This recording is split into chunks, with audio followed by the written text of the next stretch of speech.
الفرح بالقرآن و محبتی و تمسک بھی، قرآن مجید کے ساتھ خوش ہونا، اس نعمت پر خوش ہونا اور قرآن سے محبت کرنا اور اس کے ساتھ خوب جڑ جانا.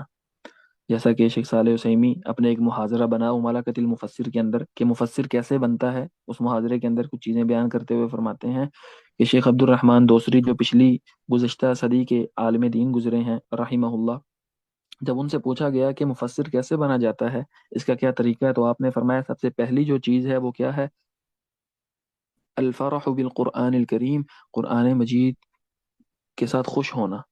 اس نعمت عظما پر انسان خوش ہو اور خوشی منائے تو اس بات پہ منائے کہ اللہ رب العالمین نے اسے قرآن کی نعمت سے نواز دیا ہوا ہے. اس بات پہ جب کوئی یعنی انسان خوش ہو تو اس کے بعد اگلے مراحل ہیں پھر مفسر بننے کے. سب سے پہلا یہ کام ہے کرنے کا. اللہ رب العالمین نے سورہ یونس میں فرمایا قل بفضل اللہ وبرحمتہ فبذلک فلیفرحوا هو خیر مما یجمعون.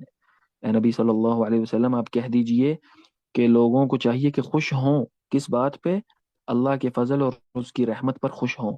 یہ اس چیز سے بہت بہتر ہے جو وہ سونا چاندی اکٹھا کرتے ہیں. یہ دنیا کا متاع یا دنیا کا مال جو لوگ اکٹھا کر کے خوش ہوتے ہیں، اس سے زیادہ خوشی کی بات کیا ہے کہ انسان اللہ کے فضل اور اس کی رحمت پر خوش ہو. اور صحابہ کرام سے اس کی تفسیر میں مروی ہے، جیسا کہ ترجمان القرآن عبداللہ بن عباس رضی اللہ عنہما، اسی طرح ابو سعید خدری رضی اللہ تعالیٰ عنہما اس آیت کی تفسیر میں فرماتے ہیں کہ اللہ کے فضل سے مراد اسلام ہے اور اس کی رحمت سے مراد قرآن ہے. تو انسان کو چاہیے کہ قرآن پر خوش ہو. اس نعمت عظما کے مل جانے پر انسان پھولے نہ سمائے، اس پر خوش ہو. اللہ اکبر. شیخ صالح عثیمی فرماتے ہیں جو لوگ وڈیروں اور بادشاہوں سے بات چیت کر کے خوش ہوتے ہیں، انہیں چاہیے کہ قرآن کے ساتھ تعلق پر خوش ہوں. کیوں؟ کیونکہ قرآن مجید کو پڑھنا ایسے ہی ہے جیسے اللہ سے ہم کلامی ہے.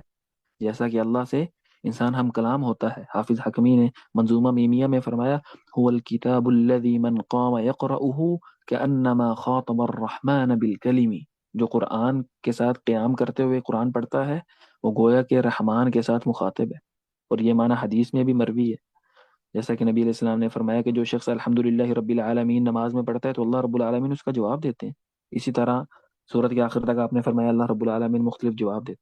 تو یہ قرآن مجید کا پڑھنا اور اس نعمت پر خوش ہونا، انسان کو چاہیے کہ اس نعمت پر خوش ہو. خوش ہونا ہی ہے تو کس بات پہ خوش ہو؟ قرآن مجید کے مل جانے پر اور قرآن مجید کے ساتھ تعلق پر انسان خوش ہو. دیکھیں آپ دنیا میں کتنے ہی لوگ ہیں، لیکن اللہ رب العالمین نے چند لوگوں کو طلب علم کے لیے چنا. ٹھیک ہے، ان میں سے بھی بعض لوگ آپ دیکھیں کوئی فلسفہ پڑھنے میں مصروف ہے، کوئی منطق پڑھنے میں لگا ہے، کوئی علم کلام میں اپنے آپ کو کھپا رہا ہے. لیکن کچھ لوگ ایسے ہیں جو اللہ کی شریعت کو، اللہ رب العالمین کے قرآن کو سیکھنے کے لیے جن کو اللہ نے چن لیا ہوا ہے. اللہ اکبر. ان کی خوشی کتنی بڑی ہے، ان کی خوشی کتنی بڑی ہے جن لوگوں کو اللہ نے اپنے کلام کے ساتھ جوڑ دیا ہوا ہے.